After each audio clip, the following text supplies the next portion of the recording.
not see that. You did not see that.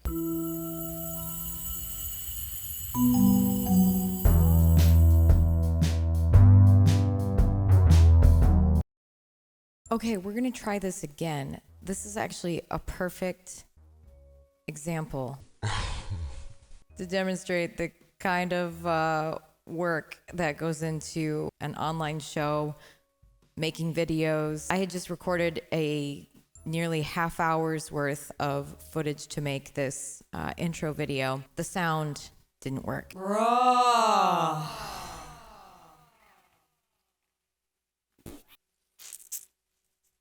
This is why these things take so much time. Double, triple, quadruple check. Camera, sound, lights, all the gear that I'm using, timing everything just right to whatever platform you're using to stream from. Everything has to communicate. It's pretty miraculous that it all does. But of course, anywhere along the chain, something could go wrong.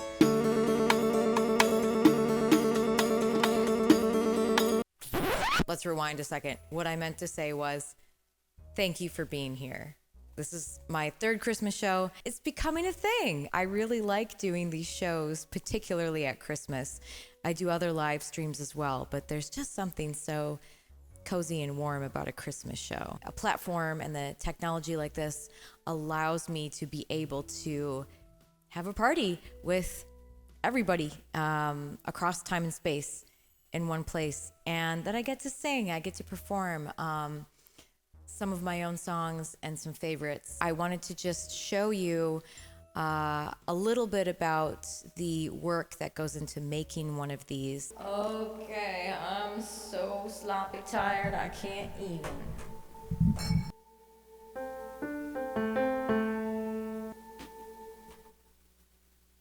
What's going on here? Guys, this is so awkward, but I don't. There's no other way to put this right now, so just pretend not to feel my awkwardness. I just want to demonstrate how meaningful it is to me that you're here. It's been about 6 weeks that I started to conceptualize the show and pull the elements together, starting with writing some new songs. Yeah, I guess we'll start there. Can't have a concert without the music. We're doing 10 songs tonight. If you want to cover a song, it's because it's a great song. Begs the question, why wouldn't you just play the original? If I have the audacity to sing someone else's song, I'm gonna make it good. So that's what I've done with the cover songs, and then of course the originals. In terms of the songwriting process, it usually starts with an idea that I record on my phone in the voice memo app. One of the songs that I'll be performing tonight, Predictable Twist. I was riding in the car with my friend Heather and her daughter Bella, and we were talking about Hallmark movies. Something that she and I said sparked an idea in me. I was like, oh, that's a good idea for a Christmas song. So write a Christmas song where the theme is that you already know the ending to the movie before it starts, but you watch it because it's Christmas cozy. So that's how that starts, and then I will show you how I do the arrangements for the backing tracks. There's multiple steps, and I'll just very briefly walk you through what that looks like. So here's a typical scene in Logic Pro. Now, if I am actually producing an actual song, I put in, I would say, significantly more work. But for a backing track, basically what I do is I just create these little chunks, these little chunky chunks of fragments and loops, and structure a very simple song for a backing track. And I get these loops, I'll either build them myself or I get them in this program called Splice. And so, for example, here's just some Christmas ones.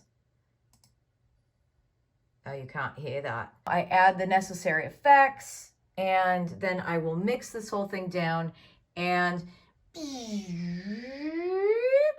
I transfer it onto my iPad into GarageBand, and that way I can just access it by pressing a button, and I don't have to bother with all of this. Even though it is simpler than like a record level song that I would produce, it still takes a significant amount of time to build, but I do try to keep them as simple as possible.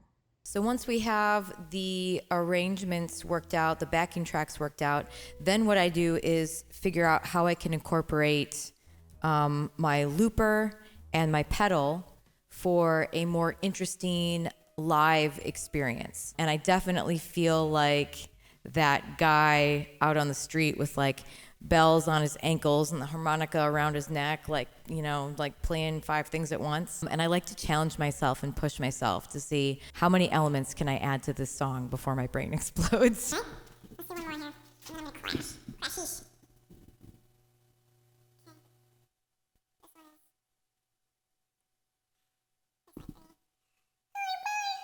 Okay.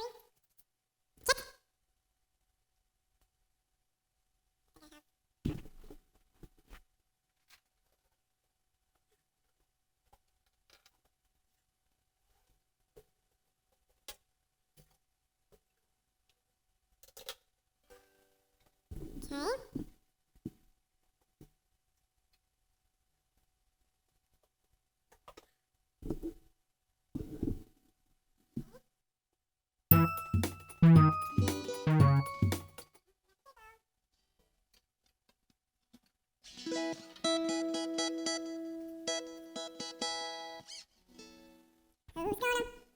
Okay.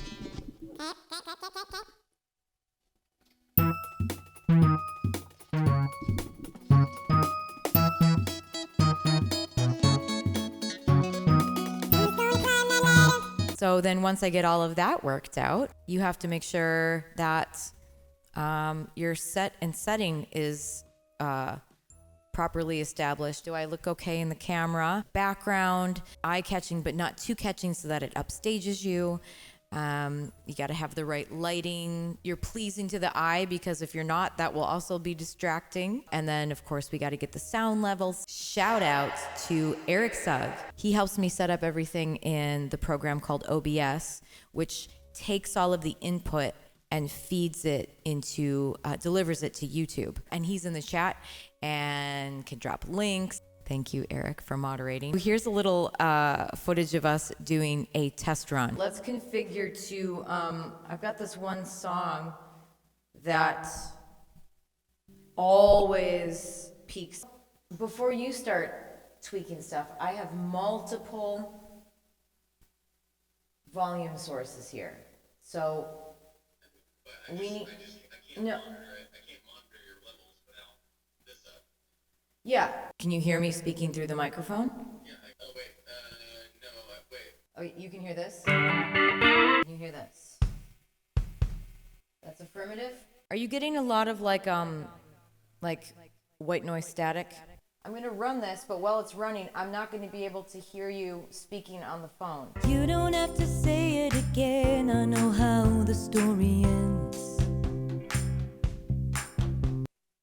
So it's weird because I'm looking at the arrow right now and it's totally different. I guess if this sounds okay, we'll just roll with this. Yeah, I think we should roll with it. Okay, do I have to do I have to title and describe everything right now? Yeah, so I'll be able to find this like in the studio, like it'll say you have a stream scheduled. Yes. And I can.